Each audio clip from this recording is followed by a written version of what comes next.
नमस्कार, म राजु थापा। सिधा प्रश्नमा यहाँलाई स्वागत छ। वर्तमान सरकारको मधुमास अवधि अथवा 100 दिन पुरा भएको छ। यो सरकार 2/3 को समर्थनबाट बनेको शक्तिशाली सरकार। यसको निर्माण पछाडि यसले गर्ने कार्यहरू र विशेष गरेर जनताका बीचमा हिजो घोषणापत्र मार्फत जनतालाई आश्वस्त विश्वस्त पारेका विषयहरू यसले अब पुरा गर्छ भन्ने यो 100 दिनको ढङ्ग ढाँचाबाट देखियो वा देखिएन, अथवा भनौँ समृद्धिको सूर्य उदाउने छाँट देखियो अथवा नानीको खुट्टी हेरेर चाल पाइयो भन्ने अवस्था सिर्जना भयो। के भयो? सरकारका 100 दिन र यसले गरेका क्रियाकलापहरू, यसले आगामी भविष्यमा देखाएका आशा अथवा भरोसाका बाटाहरू कस्ता छन्? सिधा प्रश्नको जवाफका निम्ति नेपाल सरकारका प्रवक्ता सूचना तथा सञ्चार प्रविधि राज्य मन्त्री गोकुल बास्कोटा उपस्थित हुनुहुन्छ। आउनु सुरु गरौँ सिधा प्रश्न कार्यक्रममा। यहाँलाई स्वागत छ। धन्यवाद। म सिधा प्रश्न सुरु गर्न चाहन्छु।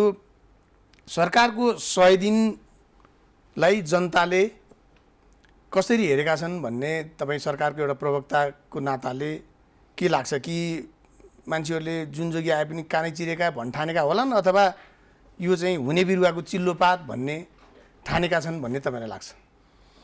तपाईँको पछिल्लो विश्लेषण नै सही होला जस्तो लाग्छ मलाई। किनभने जुन जोगी आए पनि कानै चिरेका भन्ने शब्दावली को प्रयोग गर्नुपर्ने बेला भइसकेको जस्तो मलाई लाग्दैन र त्यो अवस्था आउँदा पनि आउँदैन, पहिलो कुरा चाहिँ। दोस्रो चाहिँ अब 100 दिनभित्र के हुनु पर्थ्यो? यो सरकारको प्राथमिकता क्षेत्रहरू निर्धारण गर्नको निम्ति अहिलेका वस्तुगत चुनौतीहरू, एक प्रकारको प्रशासनिक सङ्क्रमणकाललाई व्यवस्थापन गर्नुपर्ने कुराहरूको नजरमा हेर्ने हो भने हामीले प्रशस्त सुरुवाती कामहरू आशावादतर्फ र उत्साहतर्फ नै अगाडि बढेको देखिन्छ, पाइन्छ। दृष्टान्त हामीहरू दिन सक्छौँ। तर यस बीचमा जस्तो कि 100 दिनमा तपाईँको मधुमास अवधि भनिन्छ, हनीमुन टाइम पनि भनिन्छ, तपाईँहरूले के गर्नुहुन्छ, कता जानुहुन्छ भन्ने एक खालको भ्यू पाउने, थाहा पाउने, सङ्केतहरू थाहा पाउने यो अवधि स्वाभाविक रूपमा जनता होइन, सबै जनताले थाहा पाइसके कि सरकारले यस अवधिमा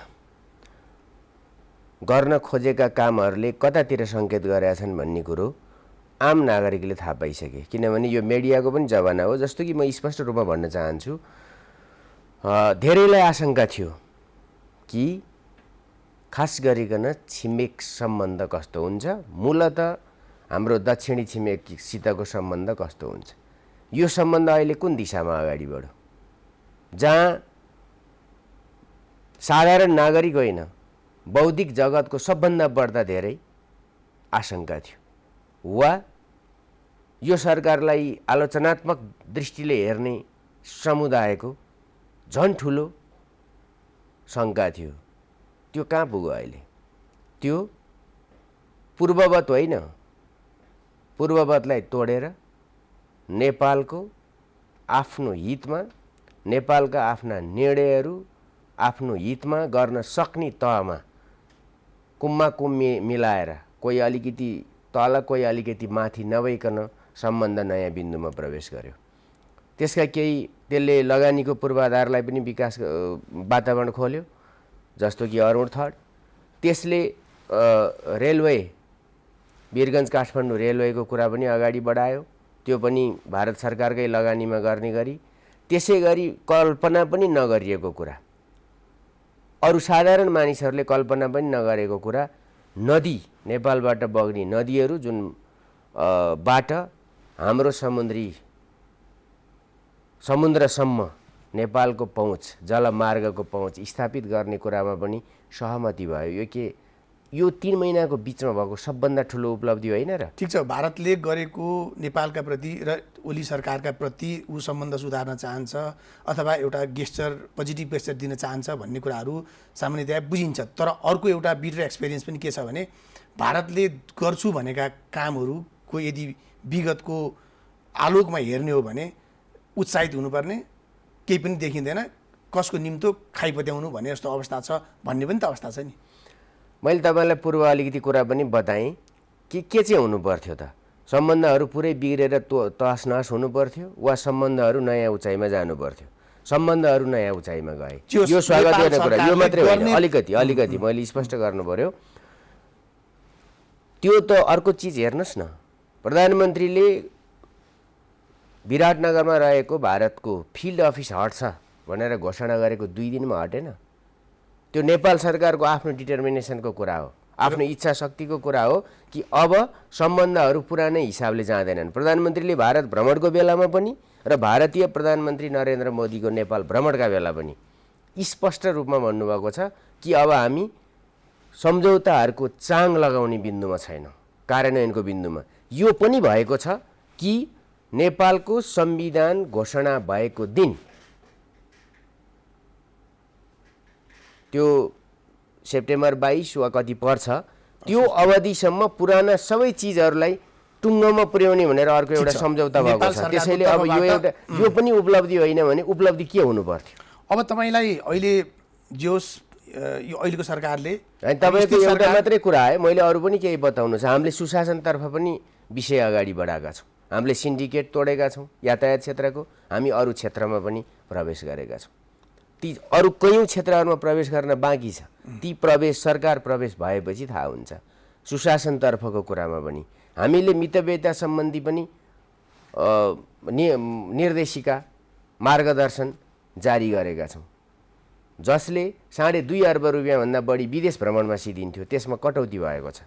अब हामीले जति बचाउन सक्छौँ अत्यावश्यक बाहेक अरू कुरामा त अब बचाउँछौँ। बचाउनुको तात्पर्य के हो भने त्यो कुनै न कुनै यो देशको विकास र निर्माणमा खर्च हुन्छ। हामीले देखेको सपना सुशासन र समृद्धिको हो र राष्ट्रिय स्वाधीनता र स्वाभिमानको हो। यसतर्फ सरकारले एउटा पनि मिस्टेक गरेको छैन। परराष्ट्र मामिलामा त्यस्तै गरेर सुशासनको मामिलामा र समृद्धितर्फको कुरा गर्दा म त यो भुल्नु हुँदैन राजुजी, यो भुल्न सकिँदैन। त्यो के हो भने हामी पुरानै बजेटमा चलिरहेका छौँ, नयाँ बजेट त जेठ 15 गते आउँछ।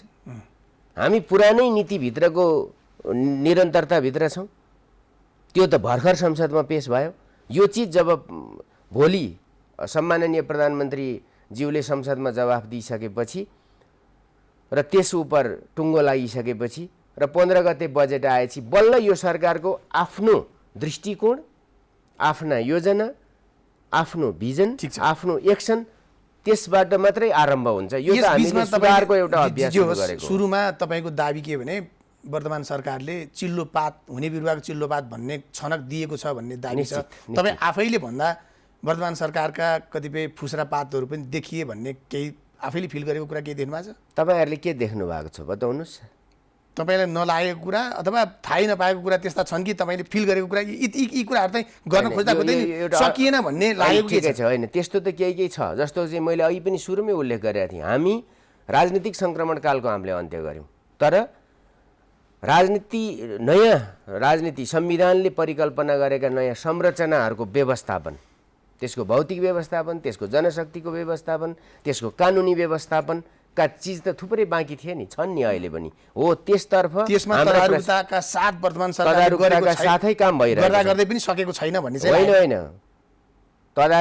तदारुकताका साथ गरेको छैन भन्ने कुरै होइन, किनभने हामीले तल जाने कर्मचारीहरूको दरबन्दी टुङ्गो गरेका छौँ, प्रदेश र तल स्थानीय तहमा जानेहरूको जाँदैछन्, कानुनहरू बन्ने प्रक्रियामा छ। अब तपाईँले लागेको केही फुस्रापात देखा छ त भनेर तपाईँले भन्ने सन्दर्भका कुराहरू केही म कोट्याउँछु, तपाईँले त्यसको जवाफ दिनुहोला। ठिकै छ।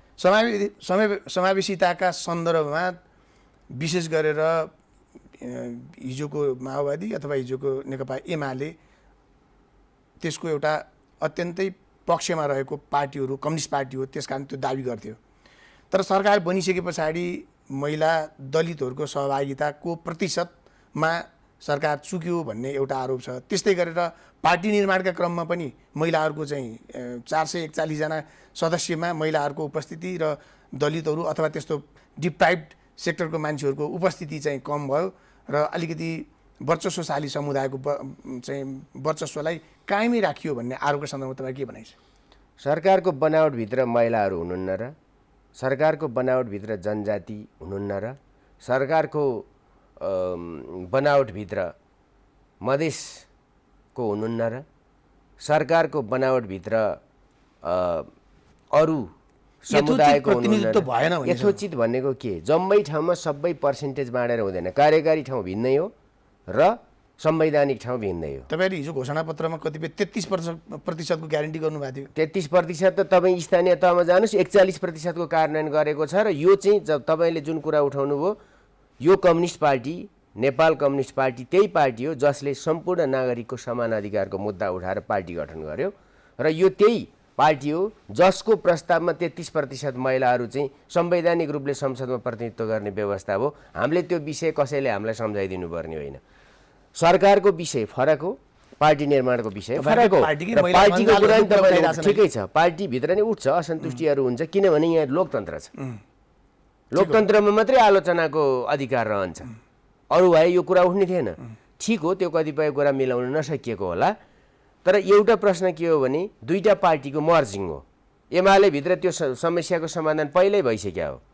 अब माओवादी भित्र त्यो सङ्ख्या कति थियो त्यो नै आयो, त्यस कारणले पुगेन होला। त्यो त महाधिवेशनले मिलाउँछ। त्यसैले सरकार र पार्टी दुई भिन्न विषय हुन्, अन्तर्सम्बन्धी तर भिन्न। चाहेको भए मिलाउन सक्ने अवस्था थियो। तपाईँले अहिले भन्नुभयो कि तल्लो स्तरको अथवा स्थानीय सरकारका सन्दर्भमा 41% हामीले गरेका छौँ।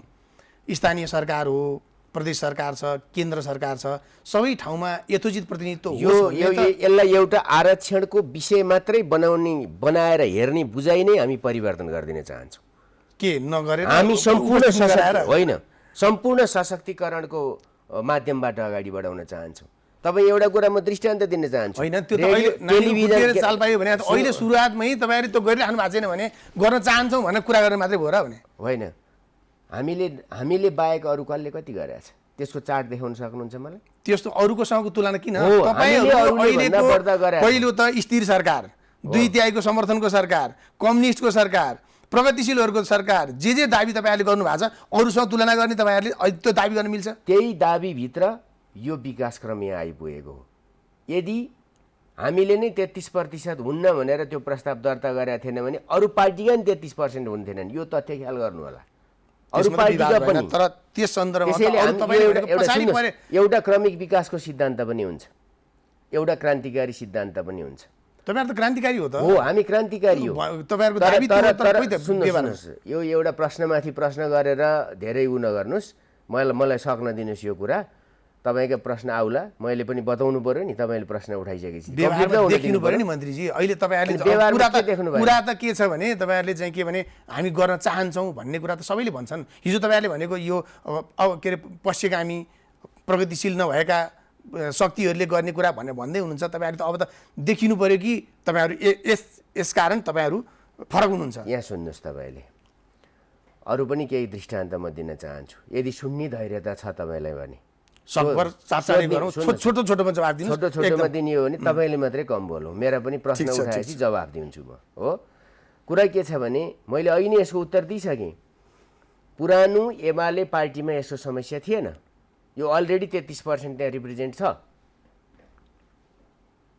जब दुईटा पार्टी मिल्यो त्यो पार्टीको पनि सेन्ट्रल कमिटी मात्रै जवाब यति भएपछि पुग्यो कि तपाईहरुको पार्टी हो। यो कुरा अब आउने महाधिवेशनमा यो कुरा टुङ्गिन्छ। र यो मैले अर्को बताउँदै थिएँ, क्रमिक विकासको पनि अर्को एउटा चिज हुन्छ र आरक्षणको दृष्टिकोणको सीमाभित्र मात्रै नेपालको सबैलाई राखिने कुरा फेरि प्रतिगामी र पक्षगामी दृष्टिकोण हो। हामी सम्पूर्ण नागरिकहरूलाई प्रतिस्पर्धी बनाउन चाहन्छौँ। संविधानमा त्यो संविधानमा होइन, पार्टीको कुरा, संविधानको कुरा। बराबरी हैसियत 51% महिला हुनुहुन्छ।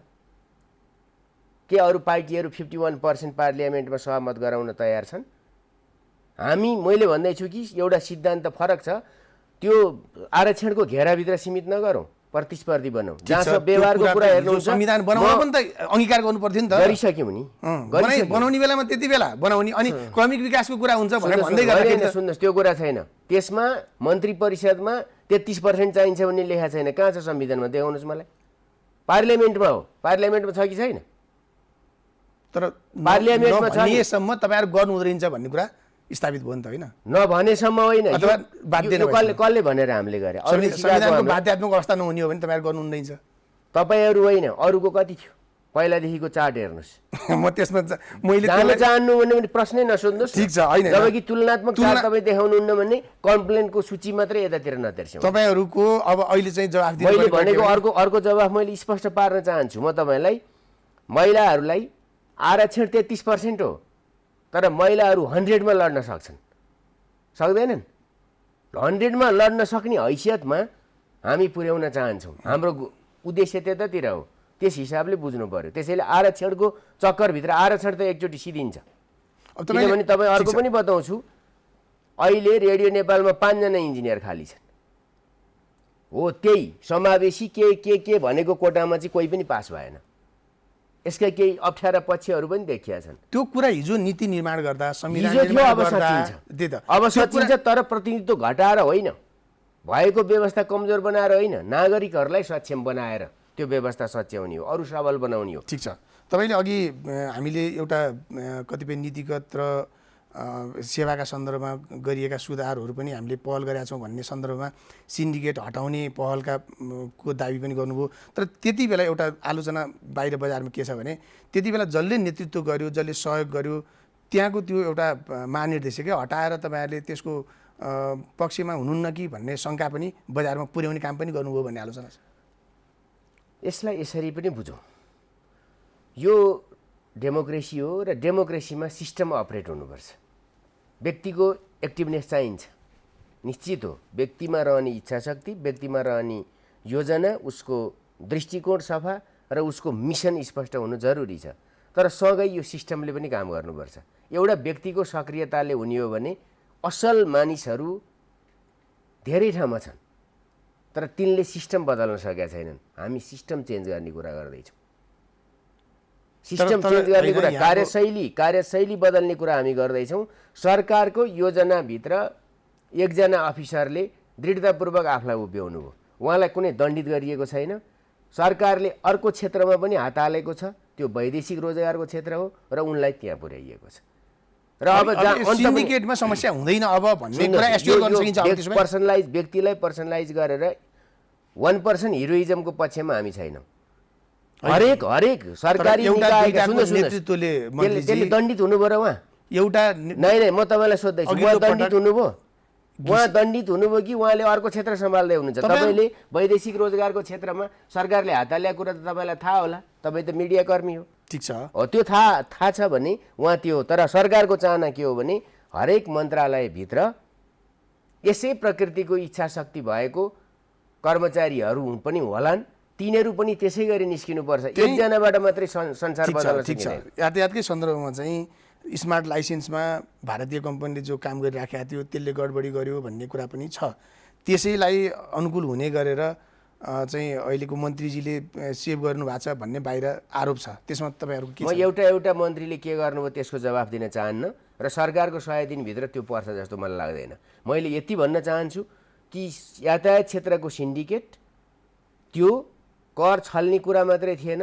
स्वतन्त्र र स्वस्थ प्रतिस्पर्धा व्यावसायिक प्रतिस्पर्धालाई पनि अवरोध गर्ने कुरा ठीक छ त्यसको तपाईहरुको प्रतिबद्धता त्यसमा हो त्यसै गरी पुरा हुन्छ नै भइ नै सक्यो अब हुन्छ अब कसैले त्यो काम गर्न सक्दैन चोरीबाट होला ती पनि छेकिन्छ अर्को चीज पनि म बताउन चाहन्छु हामीले वैदेशिक क्षेत्रमा त्यो काम गर्दैछौँ अब हामी शिक्षामा के छ हरेक क्षेत्रमा समाजमा जुन साधारण नागरिकहरूका अपेक्षा छन् तिनलाई पूरा गराउने दृष्टिकोणले पनि हामी जान्छौँ त्यो फेरि कुनै बहकाउमा उत्रेर एकपछि अर्को कीर्तिमान तोड्न होइन सिस्टम नै ठीक ढङ्गले अगाडि बढ्नुपर्छ र व्यथितिहरू विसङ्गतिहरू अन्त्य गरिदिनुपर्छ तर मन्त्रीजीले यति भन्दै गर्दाखेरि कोही प्रति आग्रह जनतालाई काउगित लगाइरहेको कुरा के हुन सक्छ भने एउटा व्यक्तिको नेतृत्वको कारणले गर्दाखेरि कुनै काम सफल हुने या नहुने हुँदैछ नीति त संविधान कानुन सबै हामीले राम्रै निर्माण गरेका छौँ इनिसिएटिभ हुन सक्छ राइट, कसैको। तपाईँले घिसिङको सक्रियताले लोड सेडिङ कम भयो भने भनिरहेको छौँ यो हामी। पनि नबिर्सिनु होला, त्यो 1 वर्ष अगाडि नै अहिलेको प्रधानमन्त्री सम्माननीय केपी ओलीले नै भन्नुभएको थियो कि अबको 1 वर्षपछि लोड सेडिङ मुक्त हुन्छ। यसबीचमा उत्पादन पनि होला। व्यवस्थापनको प्रश्न आधुनिक युगमा महत्त्वपूर्ण प्रश्न हो। त्यसैले तर भनेका अन्य कैयन कुराहरू पनि त पुरा भएको छैनन् मन्त्रीजी। किन भएको छैनन्? बेचमा काम गर्नु पर्यो। हाम्रो त तपाईँलाई एउटा कुरा बताउने हो भने हाम्रो डेभलपमेन्ट प्रोसेस के कारणले कमजोर भइरहेछ तपाईँहरूले त्यसलाई उठाउनु होला। तपाईँहरू पनि धेरै पोलिटिक्सतिर जानुभएको छ कि कालीमाटीदेखि कलङ्कीसम्म बाटो विस्तार गर्ने कुरामा अदालत किन तेर्सिनु पर्यो? अदालत सडक विभाग होइन नि, उसले त न्याय अन्याय के पर्यो कानुनमा त्यो कुरा हेरिदिने हो। यो बाटो बनाऊ त्यो बाटो नबनाऊ। कुनै अहिले यहाँ 4G को नेपाल टेलिकम 4G मा जान खोजेको छ, कुनै एउटा देशभक्त नागरिक भनेर एउटा मुद्दा हालिदियो, उसले सबै ब्लक गरेर त्यहाँ फाइल थेचेर राखेछ अख्तियार दुरुपयोग। भनेको तपाईँहरूले यसको अर्थ के हो भने हाम्रो काम गर्ने शैलीमा केही समस्या छ, ब्युरोक्रेसीमा पनि छ, पोलिटिक्समा पनि थियो होला, छ होला। यो सबै कुरा चेन्ज हुँदैछ। यो सबै चेन्ज हुन्छ, यो ग्रेजुअली पनि चेन्ज हुन्छ र यो हस्तक्षेपका हिसाबले पनि चेन्ज हुन्छ। एउटा पोजिटिभ कुरा काठमाडौँको सन्दर्भमा तपाईँहरूले उठाउनु भएको रहेछ तपाईँहरूको साझा घोषणापत्रमा कि 2 वर्षभित्र काठमाडौँलाई पेट्रोलियम वाहन होइन कि विद्युतीय वाहनमा हामी प्रतिस्थापन गर्छौँ भनेर त्यति बेला तपाईँहरूले मतलब घोषणामा राख्नु भएको रहेछ। सुरुवातदेखि नै हामी सुरुवात गर्छौँ र त्यसपछि अर्को वर्षमा त हामी कम्प्लिट गर्छौँ भन्ने त्यो घोषणापत्रमा छ। अहिलेको नीति तथा कार्यक्रम र अबको बजेट र तपाईँहरूको नीतिले त्यसलाई सम्बोधन गर्छ, एउटा सार्वजनिक चासोको महत्त्वपूर्ण प्रश्न छ, के गर्नुहुन्छ तपाईँले? होइन, त्यो तपाईँलाई म यति मात्रै आश्वस्त गराउन चाहन्छु, यो सरकार बन्नु अगाडिको पृष्ठभूमिमा गरिएका प्रतिबद्धताहरू, चुनावको दौरानमा व्यक्त गरिएका प्रतिबद्धताहरू र लिखित घोषणाहरू र हामीले 5 वर्षको निम्ति स्थिरताको माग गरेका थियौँ। हामीले माग गरेको कुरा स्थिरता थियो, गतिहीनता होइन। राजनीतिक स्थिरता त्यसभित्रको गतिशीलता थियो र हामीले माग गरेको कुरा अर्को के थियो? हामीलाई बहुमत देऊ, हामी समृद्धि दिन्छौँ, सुख दिन्छौँ भनेका थियौँ। यो काम हुन्छ। अब यसको एउटा एउटा च्याप्टरमा जलविद्युतमा के गर्नुहुन्छ, अर्कोमा के गर्नुहुन्छ, अर्कोमा के गर्नुहुन्छ, यो सबै नीति कार्यक्रममा आइसक्यो। यसलाई अझ इलाबोरेट गरेर बजेटमा आउँछ। यसका प्राथमिकीकरणहरू, त्यसमा प्राथमिकताका विषयहरू त्यसमा तोकिएर आउँछन्। हाम्रो लगानीको अवस्था, हाम्रो वैदेशिक र हाम्रो आफ्नो निजी क्षेत्रको सबै कुरालाई हामीले एउटा पुँजी परिचालनको दृष्टिकोणबाट पनि हामी अगाडि जान्छौँ। त्यसैले काम हुँदैन कि भन्ने कुरामा त शङ्का नगर्नु राम्रो। काम हुँदैन कि भनेर शङ्का गर्नै पर्दैन। अब यस्तै गरेर तपाईँहरूको सरकारको नीति तथा कार्यक्रममा नआएको भनिएको एउटा कुरा छ। तपाईँहरू जुन घोषणापत्रमा भन्नुभएको छ कि सामाजिक सुरक्षा भत्ता अन्तर्गत 5,000 रुपियाँ हामी वृद्धहरूलाई दिन्छौँ भन्ने जे भन्नुभएको थियो त्यो चाहिँ नसमेटिएको अथवा बजेटमा समेटिन्छ, तपाईँ के भन्नुहुन्छ यसमा? यसलाई मैले अल्पज्ञानै भन्नु होला, किनभने हामी एकीकृत सामाजिक सुरक्षा भत्ताको अवधारणा लिएर आउँदैछौँ र यो पनि थाहा होस् कि नीति कार्यक्रम भनेको महाभारत होइन, त्यो साङ्केतिक कुरा हो, सामान्य समेटिने कुरा हो र हाम्रो घोषणापत्र चाहिँ 5 वर्षको छ। 5 वर्षको छ। यसमा विगतका असल कुराहरूको निरन्तरता कायम रहन्छ, नयाँ चिजको सङ्केत गरिन्छ, त्यसको निम्ति योजना बनाइन्छ। मैले घोषणापत्रलाई सम्बोधन गर्ने गरी हामी बजेट ल्याउँछौँ, नीति तथा कार्यक्रम यो 5,000 रुपियाँ एकै वर्ष बढाउँछौँ हामीले, यो कहीँ भनेको छैन। तपाईँले इलेबोरेट गर्नु पर्दैन, किनभने म चुनाव लडेर आएको मान्छे हो। मैले के भनेको छु भने यसको पनि अर्को चिज छ। 70 वर्ष पुगेपछि दिने गरिएको कुरा कसैले हठात जाँदा जाँदै जनमत गुमाइसकेपछि 65 वर्षमा किन गरेको? रिस पोख्ने? त्यो त तपाईँहरूले लागू गर्नु भएन नि त, नचाहिएको कुरा लागू गरिँदैन। अब 70 वर्षकै लागि 70 वर्षको पनि अब हामी यो हेर्नुपर्छ, तपाईँ सक्षम नागरिक हुनुहुन्छ अरूको तुलनामा, जहाँ अरू सामान्य मान्छेहरू बस्छन्, त्यसको तुलनामा तपाईँ सक्षम हुनुहुन्छ भने तपाईँको बुवा आमाको निम्ति राज्यले किन दिनु पर्यो? तपाईँले गर्नुपर्छ, मैले गर्नुपर्छ। मेरो घोषणापत्रमा त्यो कुरा सेग्रिगेट गर्नु। तर अब यसमा हामी केही कुराहरू रिभ्यू गर्दैछौँ, रिभ्यू गर्नुपर्छ भन्ने लाग्छ। हिजो जनताको बिचमा तपाईँले नदिने भने होइन, तपाईँ सुन्नुहोस्, 2,000 पाउनेले 5,000 पाउँदा राम्रो कुरा, तर आफ्नो निजी कार, आफ्नो निजी घर, आफ्नो निजी सम्पत्ति, प्रशस्त भएको आफ्नो कमाइ धमाइ राम्रो भएको मान्छेलाई नागरिक सम्मानको हिसाबले केही कुरा अरू नै गरौँला, तर राज्यले त्यो पैसा दिइराख्नुपर्छ भन्ने जरुरी छ र? ठिक हो, तर भोटका निम्ति भनिएको हो। त्यसो भए भोटका निम्ति मात्रै होइन, तपाईँलाई म खुलस्त बताइदिन्छु। हिजो हामीले एउटा चिजको जवाफ दिएको, त्यो के हो भने 60 वर्ष पुगेपछि कम्युनिस्टले डङ डङ मार्छ भनेर कोही यहाँ जात्रा गरेर हिँडो, मार्ने होइन पाल्छ भन्ने सन्देश दिन गरेको। त्यसैले सबै कुरा राज्यले गरिदिने भन्ने कुरा होइन। तपाईँलाई तपाईँको बुवा आमाले जन्माउने, तपाईँले बुवा आमाप्रतिको कर्तव्य हुन्छ कि हुँदैन? जे होस्, तपाईँहरूले अब यसलाई कहीँ न कहीँ सम्बोधन भन्दा पनि फेरि रिभ्यू गर्छु भन्ने तपाईँको कुरा बुझियो। होइन, रिभ्यू भन्नाले सकारात्मक रिभ्यू, फेरि हुँदैन भनेर अर्को अर्थ लगाएर यो नचाहिया राजनीति गरिदिनु पर्दैन। यहाँ त स्ट्यान्डबाजीको खेल छ। राम्रो कुरा के भएको छ त्यो छैन कि सकारात्मक कुरा भन्दा नकारात्मकबाट हल्ला गराउने कुरा हुन्छ। होइन, तपाईँहरूले गरेको कुरालाई हामी गरिराख्नु भएको छ भने हामी होइन, हामी 5,000 पुग्छ, तर यसमा केही रिभ्यू गर्नुपर्ने लुप होल्सहरू देखिएका छन्, ती चाहिँ टालटुल गरिन्छ। किनभने कसैलाई 5,000 दिन सक्षमलाई किन दिने? यहाँ सुनिएका छन्, आफू छोराछोरी कार चढेर हिँड्ने, ठुलो व्यापार गर्ने, फ्ल्याटमा बस्ने, बाबुआमा लगेर पशुपतिमा लगेर राखिदिनेहरूलाई समातेर उल्टो कारबाही गर्नुपर्छ र बाबुआमा पाल्न जिम्मा लगाउनुपर्छ। लुप होल त प्रष्ट देखिएको कुरा के छ भने तपाईँहरू कम्युनिस्ट भन्नुहुन्छ, तपाईँहरूले गर्ने कुरा त हुँदै हुँ त के भन्नु, हामी कम्युनिस्ट पार्टी नै हौ घोषणा गरेर आएका पार्टी। तपाईँहरूले नीति बनाउँदै गर्दा हिजो तपाईँले आर्थिक विभेद अथवा तपाईँ वर्गका आधारमा धेरै कुराहरू हामी हेर्छौँ भन्नुको साटो तपाईँहरूले जातका आधारमा, आरक्षण क्षेत्रका आधारमा सारा कुरा व्यवस्था गर्नुभयो। तपाईँहरूले कहिले कहिले राजनीतिले कोर्स बदल्दा बाढी आएको बेलामा पानी मात्रै बग्दैन, हिलो पनि आउँछ, मुढा पनि आउँछ। के गर्नुहुन्छ? आउँछ त्यो थिरिँदै गएपछि अनि पछि कञ्चन हुँदा देखिन्छ मुढा पनि आएको रहेछ, सिनो पनि आएको रहेछ भनेर। यस्ता कतिपय चिजहरू हामी करेक्सन गरेर जान्छौँ र त्यो सकारात्मक दृष्टिकोणबाट पिपुल्स, जनतालाई कन्भिन्स गरेरै हामी गर्छौँ त्यो काम। किनभने जनताप्रतिको हाम्रो दायित्व छ, हाम्रो अरू कसैप्रतिको दायित्व छैन नि। नेपाली जनताप्रति यो सरकारको दायित्व छ। एउटा अर्को कुरा के पनि छ भने तपाईँहरूले हौँ भन्नुभयो नि, कम्युनिस्ट हौँ हामी, तर तपाईँहरूको हिजोको कम्युनिस्ट होइनौँ, कम्युनिस्ट होइन भन्नेहरूको भन्दा तपाईँहरूको रियल नीति, विशेष गरेर सरकारको काम गर्ने सन्दर्भमा नीति निर्माण गर्ने क्रममा भिन्नता मैले कति पनि देखिनँ भन्ने क्रिटिक्सहरू पनि जति पनि छन्। र झट्टै हेर्दाखेरि यो कारण हामी फरक हौँ, हामी कम्युनिस्ट हौँ भन्ने दाबी यो कारणले छ भन्ने के छ मन्त्रीजी? होइन, दाबी के कारणले छ भन्ने कुरा त पहिलाकै कुरा हेर्नु न। दाबी के कारणले छ भने हामीले उठाएका मुद्दाहरू हेर्नु पर्यो, अरूले उठाएका मुद्दाहरू हेर्नु पर्यो। समृद्धिको मुद्दाहरूले काङ्ग्रेस अथवा डेमोक्रेट अथवा सोसियलिस्ट छुट्याउने आधार त्यही हो। किन छुट्टिँदैन? हामीले सुशासन दिन्छौँ भनेका छौँ, हामीले भ्रष्टाचार गर्दैनौँ र गर्न दिन त्यो कुरा अरूले पनि भनेका छन्, भन्न त भनेका छन्, गरेका छैनन्, हामी गरेर देखाउँछौँ। अनि हामीले चाहिँ विकास निर्माणको क्षेत्रमा पनि हामीले नयाँ मोडेल अगाडि सार्यौँ। हामीलाई हिजो आलोचना गरियो रेल चलाउने, पछि आफ्नै घोषणापत्रको बाहिरी पानामा रेलकै चित्र छाप्नु पर्यो नि। अरूले भिन्न त त्यही हो, किनभने अरू पछि हामी अघि। र एउटा कुरा, हामी त्यस्तो कम्युनिस्ट होइनौँ कि जो पुरातनपन्थी। हामी नेपालको मौलिकतामा नेपाली जनताले पत्याएको र हामी निर्वाचनद्वारा आएका कम्युनिस्ट हौँ, लोकतान्त्रिक कम्युनिस्ट हौँ हामी। अझ तपाईँहरूको अलि नेगेटिभली भन्ने हो भने नाम मात्रको कम्युनिस्ट। तपाईँहरूलाई कसैलाई त्यस्तो भन्नु मन लाग्छ भने भन्नुहोस्, तर हामीले आइडियोलोजी छोडेका छैनौँ। हाम्रो नारा समानताको हो। समानता, न्यायमा आधारित समानता।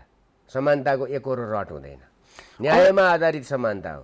अब यो अहिले सरकारका प्रधानमन्त्री ओलीजीले 5 वर्षमा स्वर्ग बन्छ देश भनेको मिडियामा आइराखेको छ। अब यो तपाईँहरूले कम्युनिस्ट भन्ने अनि त्यसपछि कहीँ अरू पनि त्यस्ता गेस्चरहरू देखिन्छ कि कतिपय ठाउँहरूमा उद्घाटन गर्दाखेरि ब्राह्मणहरूको प्रयोग गरेर स्वस्ति वाचन गरेर जे गर्ने यस्ता कुराहरू पुरानै ढाँचाले गर्ने, अनि भन्दाखेरि त्यो विरोधाभास अब सुधार्छौँ अथवा यस्तै गरेर जान्छौँ भन्ने तपाईँहरूको के हुनुहोस्? सांस्कृतिक मान्यताहरू व्यक्तिका स्वतन्त्रताहरू।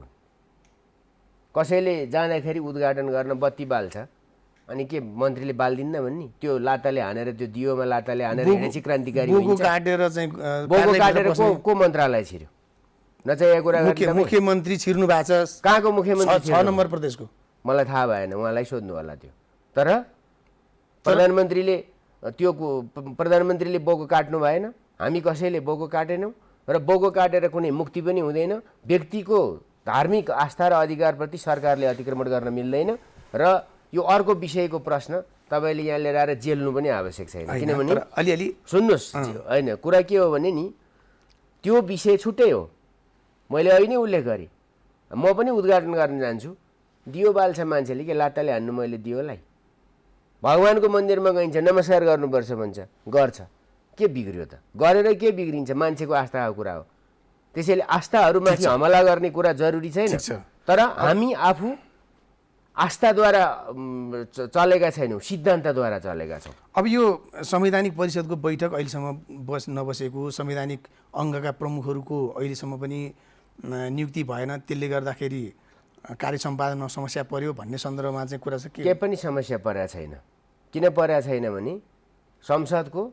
सुनवाई समितिहरू संसदका समितिहरू बनाएका छैनन् संसदका समिति नबनिकन कहाँ गएर सुनवाई हुन्छ किन नबनाइया त अब भर्खर त के अरे त्यो कार्य सम्पादन नियमावली संसदको जुन नियमावली छ त्यसको त्यही त पेसै नगरिकन अहिले पेस हुँदैछ त त्यहाँ छलफल चलिरहेको छ अब चाहिँ मान्छे चाहिँ के अरे कुन अभियोगमा पर्नेलाई पनि तालिकामा राखेर हटाइयो फेरि अस्ति तालिकामा राखेको थियो सहमति भएन हटो किनभने जो अन्तर सम्बन्धित जोडिएका कुरालाई लिएर आएर त्यहाँ चाहिँ चिनी के अरे जेरीमा चिनी कसरी पस्यो भन्ने जस्तो प्रश्न नउठाउनुहोस् न किनभने प्रधान न्यायाधीशको कुरा उठाउन खोज्या होला अख्तियारको कुरा उठाउन खोज्या होला तिनको सुनवाई कहाँ हुन्छ संसदमा हुने होइन संसदीय सुनवाई समिति बन्नु पर्यो संसदीय सुनवाई बनाउनको निम्ति संसदले आफ्नो नियमावली बनाउनु पर्यो समितिहरू बनाउनु पर्यो त्यो पासै हुनु पर्यो रफ्तारमा काम हुनु पर्यो भन्ने रफ्तारमा त के हुन्छ भने प्रतिपक्षी साथीहरूले चाहिँ के अरे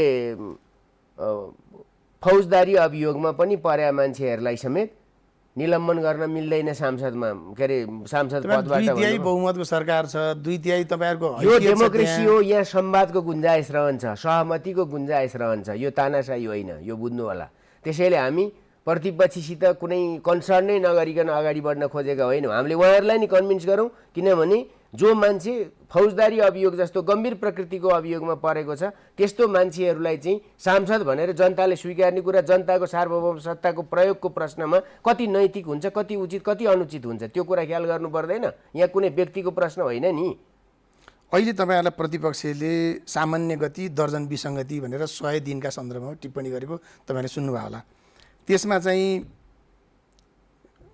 प्रधानमन्त्री अन्तर्गत सम्पत्ति शुद्धिकरण राजस्व अनुसन्धान लगेको निर्वाचनताका उग्र राष्ट्रवादको कुरा गरेको तर त पछि बिर्सिएको संविधान संशोधनमा सत्ताको बार्गेनिङको चिप्सको रूपमा प्रयोग गरेको श्वेतपत्रमा नकारात्मक सूचक मात्र प्रस्तुत गरेको कर्मचारीको मनोबल गिराउने र पेट्रोलियम पदार्थको मूल्य वृद्धि गरेको भन्ने जस्ता आरोपहरू लगाएको छ त्यसमा के भन्नुहुन्छ ठिक छ प्रतिपक्षको एउटा महत्त्वपूर्ण काम त्यही हो उसले आरोप लगाउन पाउँछ उसले पुष्टि गर्नु पर्दैन उहाँहरूलाई राम्ररी थाहा होला अहिले पेट्रोलियम पदार्थको मूल्य वृद्धि हुने कुरा यो अटो छ अन्तर्राष्ट्रिय बजारको आधारमा हुने कुरा त थाहा होला नि उहाँहरूलाई यसभन्दा अगाडि 3 महिना अगाडिसम्म सरकारमा को थियो उहाँहरूले लगाएको प्रश्नको फोटोकपी तपाईँले मलाई गरे त भने मैले पनि पढाएको छु त्यो पढेरै आएको छु सायद उहाँले नै तपाईँलाई हालिदिया पनि हुनसक्छ यो चाहिँ नसुटाउनु है भनेर ठिकै छ त्यसैले प्रतिपक्षको त्यो अवेरनेस गर्ने औलो ठड्याउने अधिकारलाई हामी सम्मान गर्छौँ त्यसैले पेट्रोलियम पदार्थको मूल्य सरकारले तर्कसङ्गतका हिसाबले बढाइएको छ भन्ने तपाईको दाबी हो तर्कसङ्गत होइन अन्तर्राष्ट्रिय मूल्य आधारमा समायोजन भयो भन्ने हो भने त प्रति ब्यारेलको पहिलाको मूल्य अहिलेको मूल्य हेर्दाखेरि त्यसको संगतिमा चाहिँ भिन्नता छ भनेर आइरहेछ तपाईँ सुन्नुहोस् एउटा कुरो थाहा पाउनुहोस् कि हाम्रो अन्तर्राष्ट्रिय बजार भनेको मूलभूत रूपमा भारतीय बजार हो भारतीय बजारमा तलमाथि हुने कुरासँगै हाम्रो मूल्य निर्धारण हुन्छ त्यो कुरा चाहिँ अहिले पहिलेदेखि यो कुरो टुङ्गिया छ भारतमा बढ्छ यहाँ बढ्छ त्यहाँ उहाँहरूले गरेको विरोध ठिकै हो किनभने तपाईहरुले पनि त्यस्तै गरेर हिजो विरोध गर्नुहुन्थ्यो नि त फेरि होइन तपाईहरु पनि त्यो कुरा विरोध होइन कि त्यो कुरा टुङ्गिसक्यो प्रश्न ल ठिक छ यो टुङ्ग्यो जहाँसम्म अर्को कुरा प्रधानमन्त्री कहाँ जम्मै कुरा आए प्रधानमन्त्री नै क्याबिनेटको फर्स्ट मान्छे हो यो सरकारको कुन मन्त्रीले के गर्यो भन्ने कुराको कुनै अर्थ छैन तपाईले जम्मै प्रश्न केमा केन्द्रित गर्नुभएको छ ओली सरकार ओली सरकार ओली सरकार यहाँनेरि गोकुल सरकार त भन्नुभएको छैन रामबहादुर थापा सरकार त भन्नुभएको छैन त्यसैले प्रश्न के हो भने देशमा सुशासन दिन र प्रशासन संयन्त्रलाई तन्दुरुस्त राख्न देशको गुप्तचर निकायले रिपोर्ट कहाँ गर्नुपर्ने हो यी खालका कुराहरू पनि छन् त्यसैले र क्यानाडामा के छ भारतमा के छ अमेरिकामा के छ इन्डोनेसियामा के छ यी सबै कुराहरूको पनि अध्ययन गरिकन शक्तिशाली देशहरू सामान्य विकास प्रक्रियामा रहेका देशहरू यो त्यसैले कुनैले निरङ्कुश हुनको निम्ति होइन प्रधानमन्त्री अलिनाल हो क्याबिनेट सिस्टममा त्यसैले प्रधानमन्त्रीका अधिकार गए भन्ने कुरा सामान्य कुरा हुन् यी फतुर कुरा हुन् अब तपाईहरुको सुशासनका सन्दर्भमा मैले छोटो छोटो जवाफ चाहिराखेको छु कि सुशासनका सन्दर्भमा कानुनको पालना गर्ने कस्तो खालको सरकारले त्यस्तो खालको चाहिँ रवैया देखाएको छ भन्ने आधारमा पनि उसले के गर्छ भोलिका दिनमा भन्ने एउटा चाहिँ अनुमान गर्न सकिन्छ अब भ्रष्टाचार निवारण ऐनले 60 दिनभित्र सम्पत्ति विवरण पेश गर्न भनेको छ तपाईहरु 90 दिन पछाडि मात्रै पेश गर्नुभयो त्यसलाई कसरी लिने 90 दिन पछाडि कसरी भएर झन्डै 100 दिन त हिजो पुग्यो अब प्रधानमन्त्रीको भयो होला तर अरु मन्त्रीहरुको त्यो काटेन र एकैचोटी सार्वजनिक गर्ने व्यवस्था हो प्रकाशित गर्नै पर्ने कुनै संवैधानिक व्यवस्था पनि रहेनछ यो एउटा प्रचलन हो त्यो प्रचलन हामीले पुरा गर्यौं तर पेश गर्नुपर्ने किन के अरे भ्रष्टाचार निवारण ऐनको दबाब 50 मा सुन्नु छ पेश गर्नुपर्ने तर सार्वजनिक गर्नुपर्ने यति अवधिमा भन्ने कहीँ पनि छैन तर सरकार ट्रान्सपेरेन्ट हुन्छ नि भनिसके मैले त्यही ट्रान्सपेरेन्सीलाई फलोअप गरेर मन्त्री परिषद अझै बन्न नि बाँकी छ नि दुईटा त कता कता त खाली नै छ एउटा दुईटा त खाली नै भयो जस्तो लाग्छ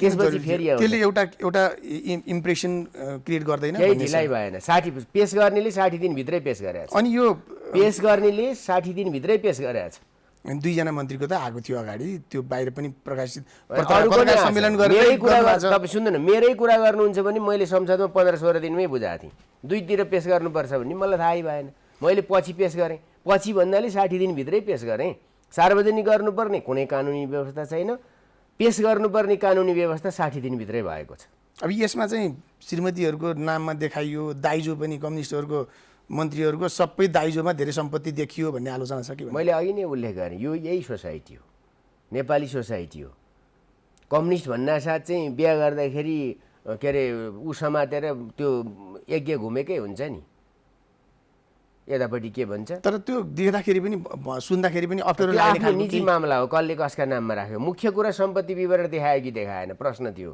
श्रीमतीको नाममा राख्यो त्यो पनि त जनताको चासो सरकारको विषय त हुन्छ तपाईले गरेको गतिविधि कम्युनिस्टको हुँदा चाहिँ के हुनुपर्ने तपाईँ बताइदिनु त मलाई अलिकति तपाईहरु त दाइजो विरोधी समाजको दाइजो भनेर कसले राखेको छ दाइजो भन्ने नभए पनि श्रीमतीको विवाहमा आएको भनेर त तपाईले राख्नु भएको छ श्रीमतीको विवाहमा आएको रे विवाहमा माइती पक्षले दिएको भनेर तपाईले राख्नु भएको छ कति राखेको छु तपाईले 17 तोला त सुन राख्नु भएको छ 60 तोला चाँदी राख्नु भएको छ हो तर श्रीमतीको बिहेमा आएको भनेर मैले राखेको माइतीबाट छैन तपाईँ झुट बोल्दै हुनुहुन्छ म तपाईलाई देखाइदिउँ मसित झुट बोल्नु पर्दैन 4-5 तोला उनको श्रीमतीबाट आयो होला हो 17 तोला तपाईको सम्पत्ति विवरण मसँग छ सर ठीक छ ल्याउनुस् दुनियालाई देखाउन राखेको हो तपाईको सम्पत्ति विवरणमा ठीक छ राख्नुस् 17 तोला सुन हो र 60 तोला चाँदी चाहिँ विवाहमा दिएको माइतीले भनेर लेख्नु भएको छ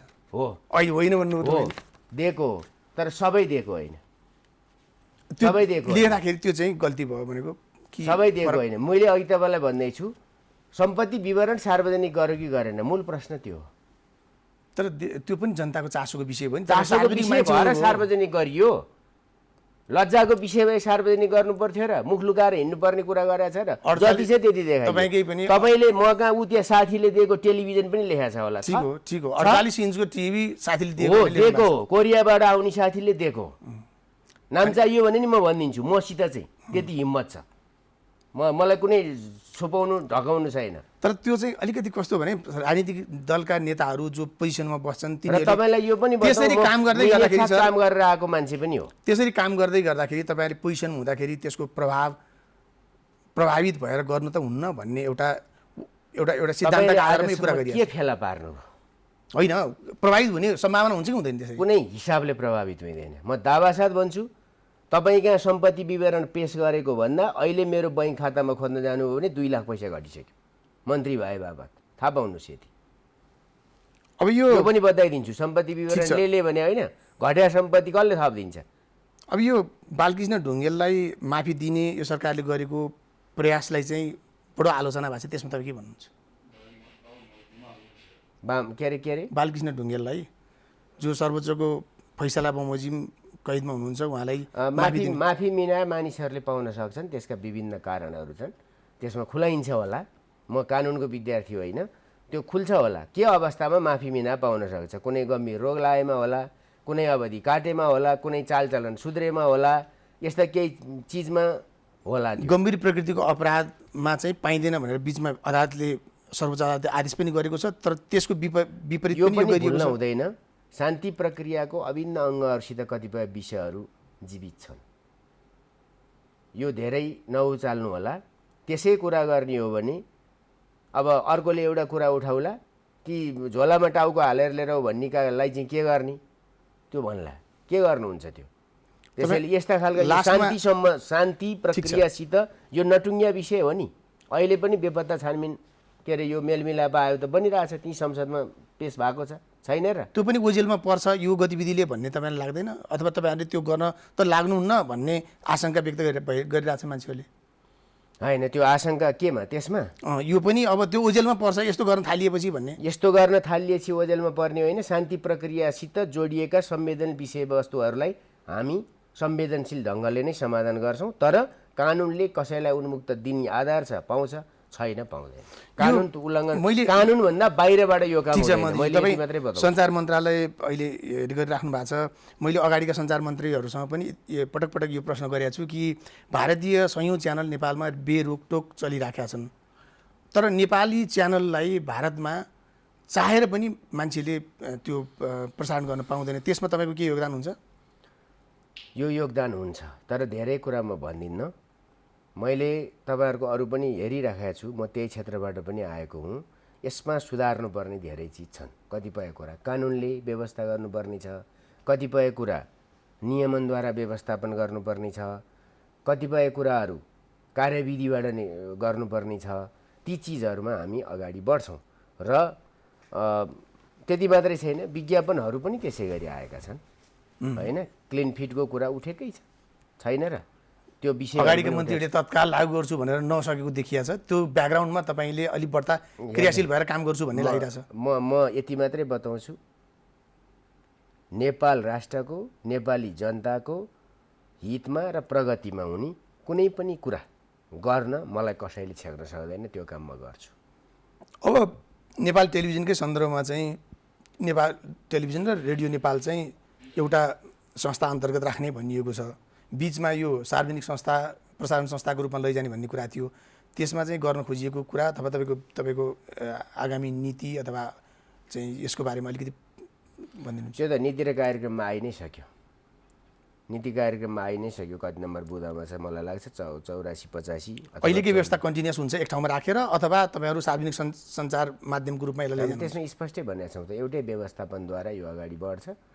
त्यसको कार्यविधि के बनाइन्छ, अब केही कानुनी कुराहरू पनि चाहिन्छ। विज्ञापन नीति हामी लिएर आउँछौँ, एउटा कुरा यो सार्वजनिक प्रसारणसँग सम्बन्धित कुराहरू लिएर आउँछौँ। श्रमजीवी पत्रकारमाथिको अहिले पनि गलत ढङ्गले त्यसको दुरुपयोग भएको छ, त्यो कुरा उठाउँछौँ। सरकारीमा छ तर बाह्य त्यो कुरा छैन। मलाई एकजना पत्रकारले भन्नुभयो 13 वर्षमा मैले काम गरेको र म यो तहमा पुगिसकेँ, तर के अरे यो न्यूनतम पारिश्रमिकको व्यवस्थाको कुरा भए पनि म आज पनि जम्मी पत्याउनुहुन्छ सर, म जम्मा 19,000 तलब खान्छु भनेर भन्नुभएको छ। अरू सबै कुरा अलाउन्सेसहरू पनि त्यहाँ राखिदिएर त्यसलाई त्यस्तो गरिएको छ। न्यूनतम पारिश्रमिकहरू निर्धारण गर्ने काम पनि तपाईँको पालामा हुन्छ भनेर अपेक्षा राख्दा हुन्छ? निर्धारण भइसक्यो, यसको वैज्ञानिक कार्यान्वयन हुन्छ र मेरो मान्यता छ तलब नै तोकिएको तलब नै उनीहरूले बैंक खातामा जान्छ। हस्, कार्यक्रममा आइदिनु भयो, यहाँलाई धेरै धेरै धन्यवाद। धन्यवाद। दर्शकबिन, हामीसँग हुनुहुन्थ्यो नेपाल सरकारका प्रवक्ता, सूचना तथा सञ्चार प्रविधि राज्यमन्त्री कुकुल बास्कोटा। कार्यक्रमका अन्त्यमा यही भनौँ कि सरकार जनताको सेवाका निम्ति सबैभन्दा भरपर्दो र आश्वासित एउटा संस्था हो, आश्वासन पाउने र कामहरू अपेक्षा गर्ने एउटा ठाउँ हो, जहाँ आफ्ना मतहरू दिएर सरकारमा पुर्याएको हुन्छ जनताले। उनीहरूबाट जनताका निम्ति अधिकतम काम होस् भन्ने अपेक्षा हुन्छ, त्यसअनुसार काम होस्। यही कुरा राख्दै कार्यक्रमबाट बिदा चाहन्छु। नमस्कार।